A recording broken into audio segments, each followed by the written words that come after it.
I knocked the divisional manager off his pedestal. I work for a large global IT company.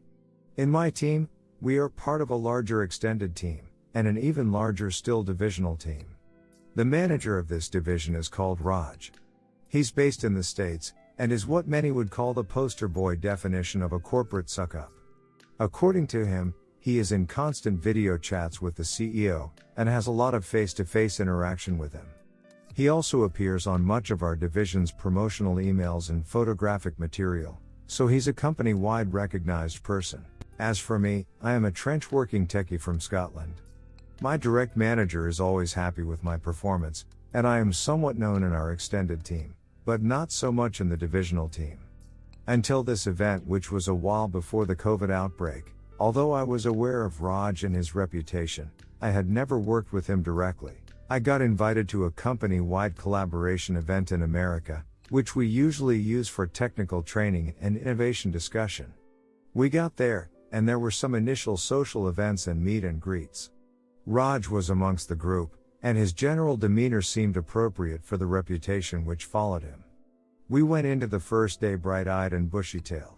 I was assigned to a group of 10 people to work on a problem with some coding. All was going well, until we came to do some group presentations. For our group, a young woman named Natalie was speaking for our results. It all seemed to go okay, but after the session was over, Raj asked to see Natalie out in the hall. From inside the room, we could hear Raj literally screaming at her. Many offensive slurs were used, and we could hear binging on the wall as well. Natalie returned to the room a sobbing mess, much to the shock of everyone.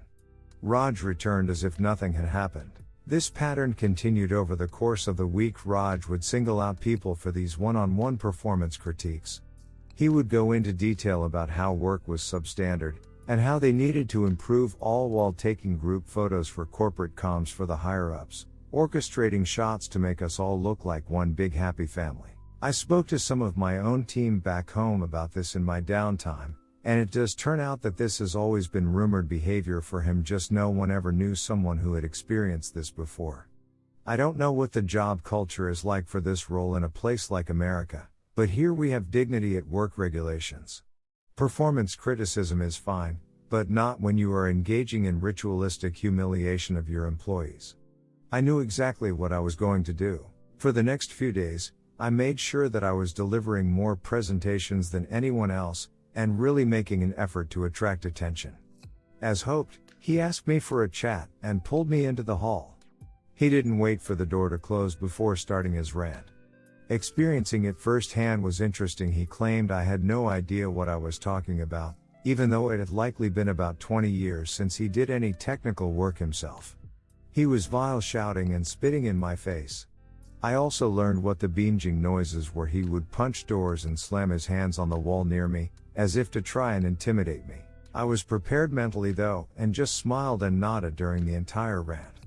He looked angry that I was reacting this way, and by the end of it I thought he was legitimately going to burst a blood vessel. When he was finished, I asked him if he was done. He told me to get out of his sight, and that's when I did it. I gave him a Glasgow kiss. For those unfamiliar, it is a headbutt. And it is not the first headbutt I've delivered in my life, having been brought up near Glasgow. He collapsed to the floor in shock, holding his nose, which didn't bleed unfortunately, looking up at me. I leaned down, and in my most Glaswegian accent, I whispered to him, "If you ever disrespect me, or my colleagues again, I'll kick the utter duck out of you next time, you cunt." I went back in the room, while he did not. Inevitably I got the HR call. Raj was in the room as well, and I could see that he had 2 black eyes as a result of the headbutt. I was asked to explain myself, and I told the truth mostly. I explained about his abusive behavior, but focused specifically on the hand slamming, and how it had been intimidating me. It hadn't really, but I massively played up on this aspect of the encounter. I described the headbutt as a reaction when he slammed the wall right next to my head with his hands. I wasn't sure what story he had told them, but I was sent away after this. I ultimately ended up with a disciplinary on my record, but no further consequences. Other team members were interviewed over the next few days, and once the pattern of abuse was established, Raj was terminated from the company. The most satisfying part of this was the day after, when everyone on the course went out for dinner. Natalie insisted that he stand next to her for the division group photograph, black eyes and all. I have to think that photograph contributed to his downfall in some way. Redditor's reaction. Story 2 after. Redditor 1, here I was thinking you'd have recorded his outburst. The Glasgow kiss and putting him in his place is much better. Redditor 2, oh that is just. Chef's kiss. The shouting is bad enough, but the display of punching and slamming the walls and doors would certainly not be tolerated. Violence isn't the answer.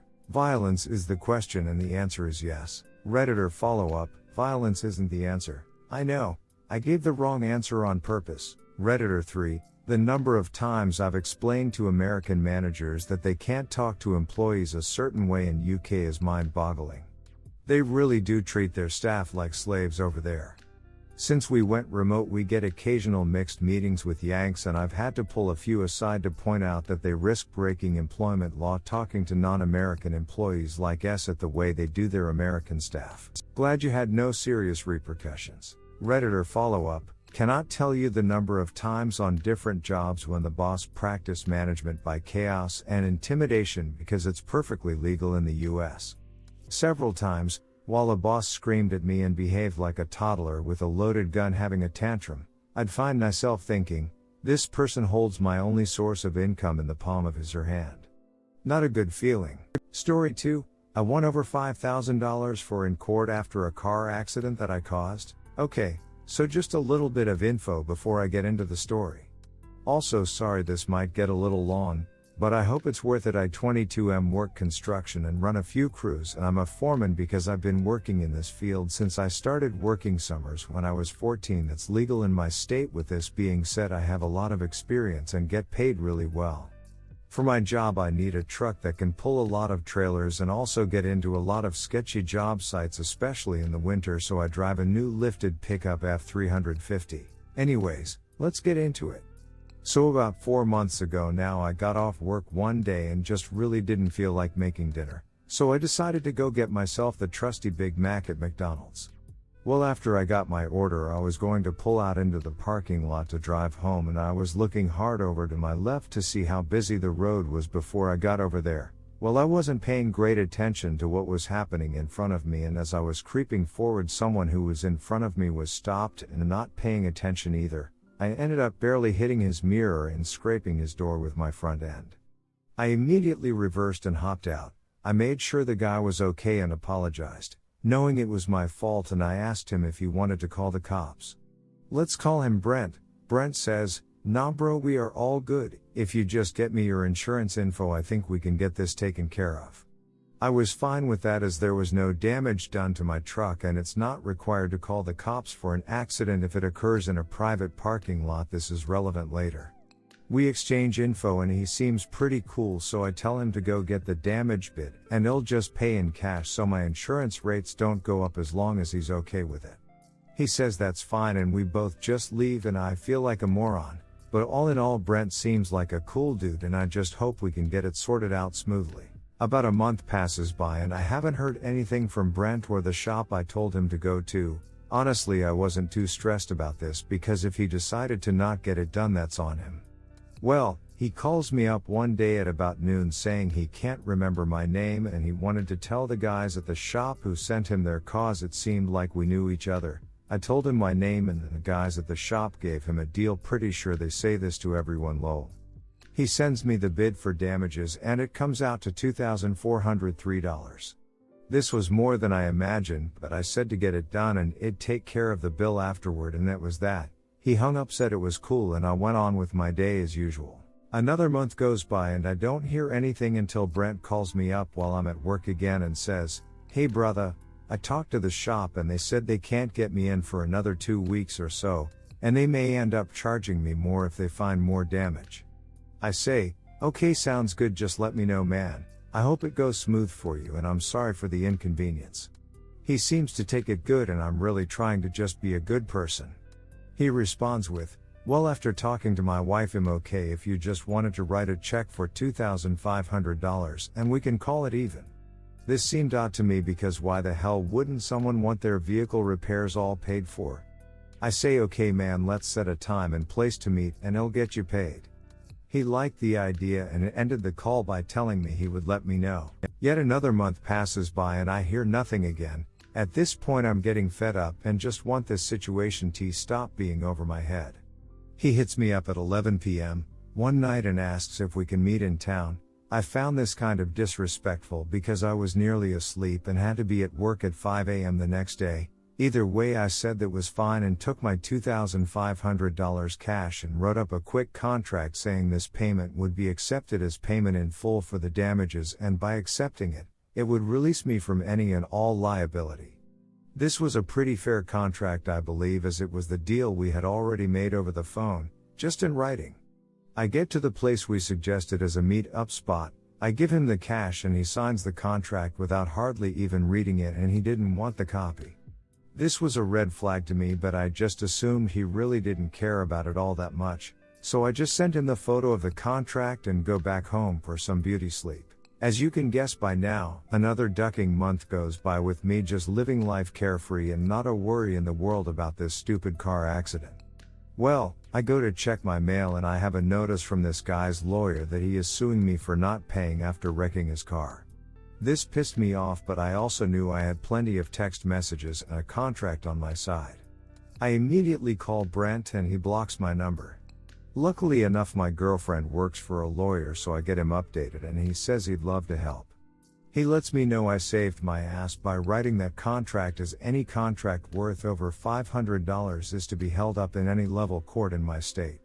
I immediately get to work on my revenge. I remember on the side of this guy's car he had a business logo, and I took pictures of the damage, so I hop online and get to the BBB to look up who owns this company, thinking that surely he couldn't own the business because he is such an idiot. I was wrong. This guy owns the company and I can see that he has about 12 one-star reviews, all in dispute because of his shady business practices, telling people it will cost one thing and then charging them 4 times what he said it would. Sound familiar? Remember when he said the shop may charge more than the original $2,403? That's right, he was suing me for $10,000. 4 times what the shop told him it would cost. Unbelievable, he was trying his same sneaky acid on me. My lawyer takes note of this and we show up to court ready for war. This guy is easy. As we get there and all set up, he says, "You ready to give me more of daddy's money?" With a smirk. I guess just cause I'm young and drive a nice truck and could afford $2,500 lol. His lawyer gets up and starts trying to say BS from me hitting and running, and Brent barely got a picture of my license plate. I tried bullying him into taking a deal for only $2,500 when the damage was clearly more than that. There were obvious holes in his story and he really didn't have much to say. Just imagine the smile on my face as my lawyer lays out the printouts of our text messages and the physical copy of the contract, which was signed by Brent. His lawyer was ghostly white and looked sick. After laying out all of the evidence, my lawyer pulled out a little hidden gem, the printouts of all the complaints we found on the BBB and how he was doing the same thing to me. That was the final nail in the coffin, as the judge said he had seen enough. He asked Brent for any final statements and Brent said, "I don't even have the $2,500 anymore, can I just get that then and we will be okay?" Literally admitting to the judge that he had received my money and his story was just a load of horse acid. I thought his lawyer was gonna strangle him.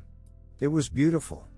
The judge ended up ruling in my favor and demanded him to pay my legal fees as well as damages and lost wages because I had to miss work to be in court. The absolute sweetest part was that this particular day my crew was on a very high wage job and I was technically the one getting paid before I paid them out as subcontractors. This means I was to be paid $475 an hour, and this whole ordeal took about 5 hours. He ended up having to pay me almost $5,000. I don't think I've ever been so happy in my life. It was so long I just really felt the need to share. Thank you to anyone who made it this far. Redditors' reactions. Redditor 1, love it. Did you get paid a lump sum, or did he have to set up a payment plan? Lol. Redditor 2, me and my buddy were at the bar one night and he tapped a car coming out of his spot. Super small mark on the car and the owner agrees to not call the cops. They initially wanted to fight, but got over that pretty quick. My buddy said to just give him the bill and he'd take care of it. Couple days goes by and the guy says they got lucky, it's just gonna be a small paint touch-up, should only cost a couple $100. My buddy meets up with him and gives him cash. A week goes by and the guy calls and says they discovered the whole bumper is cracked, so it's gonna be another $500. My buddy shows up, gives the guy the money. A couple more days and my buddy gets a call saying the frame is bent and it's gonna be a couple grand.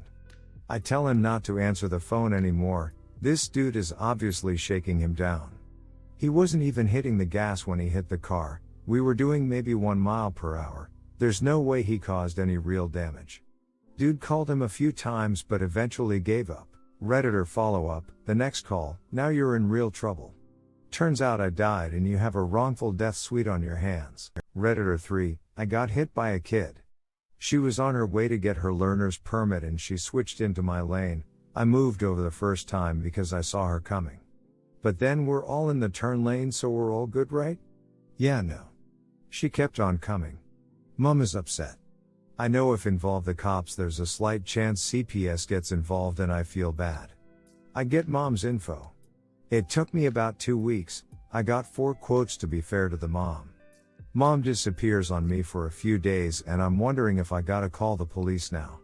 She wanted to pay the car place, which was all good. I had prior damage and I explained to the guy I wanted to separate the charges, so she paid for the damage she did.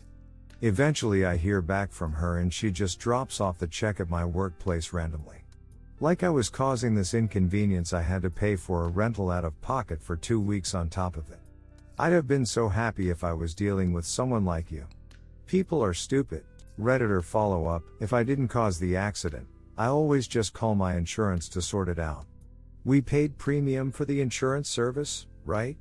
This is also why I always get full coverage, despite my car is kinda shitty. With full coverage, they will take care of you, and they will go after the other party, and will return the deductible back to you later. Redditor 4, one day it was fall cleanup work, crews come to rake and take away the leaves on people's property. Just by chance my across the street neighbor and I were having this done at the same time. She had parked outside her driveway to give her crew more room to work. I was backing out of mine to go somewhere which would give my crew more room, too. I usually end up making a right to leave my street, but the leaf truck was blocking that turn, so I would have to make a left. While backing out I hear a crunch, which I thought was a pile of leaves and sticks. I stop and get out. I hit the front corner fender of my neighbor's car. Slight scrape while my fender was a bit more damaged. I pull back in and knock on her door. We look at her damage and she doesn't want to get insurance involved. I tell her to get an estimate. If it is like $500 I'll pay it, but if it is $5,000 then insurance will be involved. She never got back to me. I tried looking at her car. Since she parks facing the house I rarely get to see her fender. We've spoken since as she walks her dog, but I never asked her about the fender and she never brought it up. I never fixed mine. A couple of years later I had to go to her house and saw it was fixed. My guess is that, since the car was only a few months old, it was under warranty and somehow it must have been included, either that or when she was in another accident she had a different colored car which was a loaner, it got repaired with the other damage. Anyway, not my problem if she didn't bring it up. I might ask about it one day. Redditor follow-up, my neighbor backed into my car when I was a brand spanking new driver, with a very not brand spanking new junker of a car. I loved that car, seriously. It was just what I needed in a car, and so ugly I never worried about anything because nothing could possibly make it much uglier. Well, he dented my door something fierce. Crumpled it right in. He told me to just tell him how much it was to fix and he would pay me, even signed a note saying as much, but he didn't want to get insurance involved. My dad told me to go ahead and trust him, so I did. The shop my little brother worked at, so presumably folks who would not scam me, quoted a price and it was like $800. I paid $760 for the car. Apparently they felt it needed a new door. So since the door still worked okay, it needed yanking to open, but it always closed properly. I blew it off and told the neighbor it wasn't right to spend $800 to fix the door. He asked if I'd tried other shops. I did, and they wanted even more to fix it, so I thought it was over. Until one morning I woke up to noise coming from our front drive. Neighbor was over there with some man I had never met and my dad, replacing my freaking door. Ooh, I had no idea what etiquette requires of you when you wake up to find a stranger repairing your car, so I took them out travel mugs of coffee and some muffins. In fairness, it looked great when they were done. The dude he brought over yanked out a bunch of dents too that had come with the car when I bought it, and that door worked perfectly for the rest of the time I owned the car. Neighbor was a good dude. He could have just brushed off the damage once I told him I wasn't gonna push to have it fixed, but he didn't.